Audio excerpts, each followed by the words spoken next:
তেলে পর্যন্ত মজুদ তেল আমাদের 200 টাকা 300 টাকা তেল দেখেন। এটা হলো আতঙ্কের চাহিদা, ওনার প্রয়োজনের চাহিদা এটা নয়। আতঙ্কের চাহিদা মিটাইতে গেলে বাংলাদেশের তেল এক সপ্তাহ শেষ হয়ে যায়। যতই সরকার বলুক যে সিন্ডিকেট নাই, আমার যা তেল ছিল এটা 3 ঘন্টা শেষ। আমি তেল পাচ্ছি কতটুকু? আমি তেল পাচ্ছি কত 300 400 500 টাকা, যার কারণে কি হচ্ছে আমার কিন্তু বারবার তেল নিতে আসা হচ্ছে। বাংলাদেশে কোথাও দেখছেন যে তেলের জন্য গাড়ি পড়ে রয়েছে? আগে তো তেলে এত সিরিয়াল ছিল না, এখন তো তেলে সিরিয়াল লাগে। তো বললাম 2 ঘন্টা সর্বদিন, 2 ঘন্টা 2.5 ঘন্টা দাঁড়াই থাকতে হয়। ওদেরকে ধরেন 10 বছর মিনিমাম জেল দেন, টেলিভিশনে প্রচার করেন আরে ধরছি আরে এই জেল দিছি, ওইটি তো দেখাচ্ছেন না। বৈশ্বিক সমস্যা, এটা আমাদের দেশে কোনো সমস্যা না। আমাদের এটার সাথে মানিয়ে নিতে হবে, তুচ্ছতা সাধন করতে হবে। তেলের জন্য পাগল হলে চলবে না, আমাদের যতটুকু দরকার ততটুকু নেওয়া উচিত। কিন্তু অনেকে বাড়িতে গিয়ে আবার স্টোর করে রাখে, অনেকে বোতলে ভরে রাখে আবার আসে, এটা একটা ক্রাইসিস সৃষ্টি করতেছে কৃত্রিম।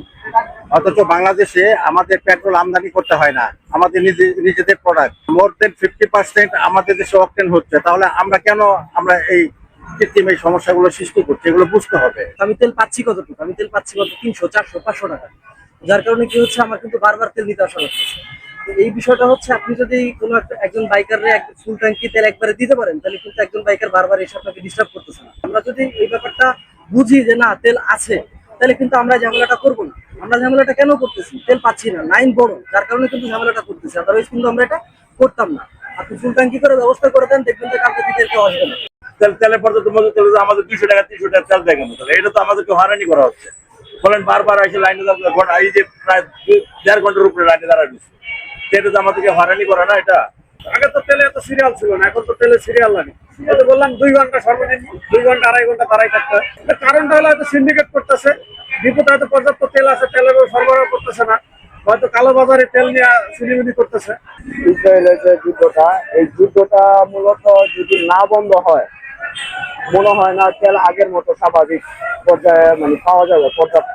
যে এরকম বড় সিরিয়াল ছাড়া মনে হয় না। আরো সিন্ডিকেট, এটা বাংলাদেশ সিন্ডিকেট যতই সরকার বলুক যে সিন্ডিকেট নাই, সিন্ডিকেট চলবে না, তো গিয়া দেখা যায় সিন্ডিকেট তারাই বলে। এখন যে চাহিদা ভোক্তাদের, এটা আসলে চাহিদা না, এটা হলো আতঙ্কের চাহিদা, ওনার প্রয়োজনের চাহিদা এটা নয়।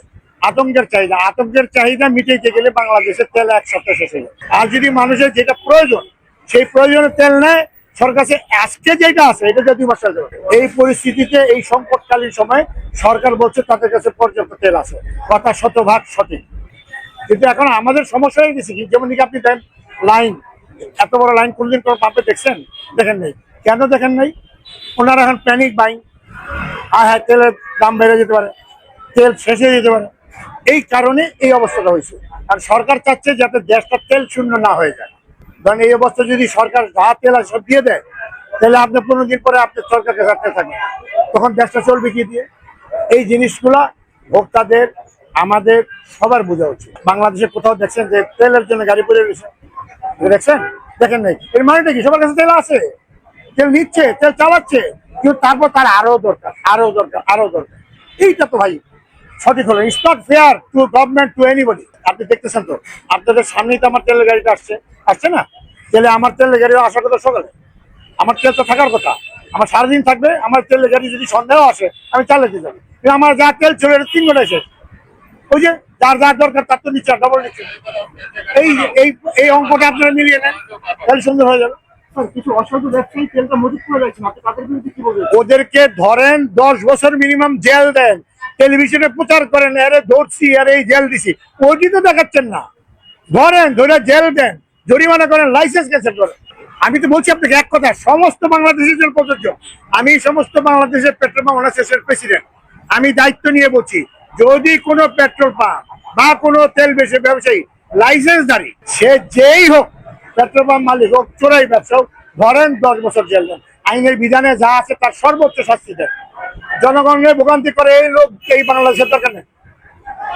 আবার জনগণের চিন্তা করতে হবে, খালি সরকারের দোষ দিয়ে লাভ নাই, এটা বুঝতে হবে সবাইকে।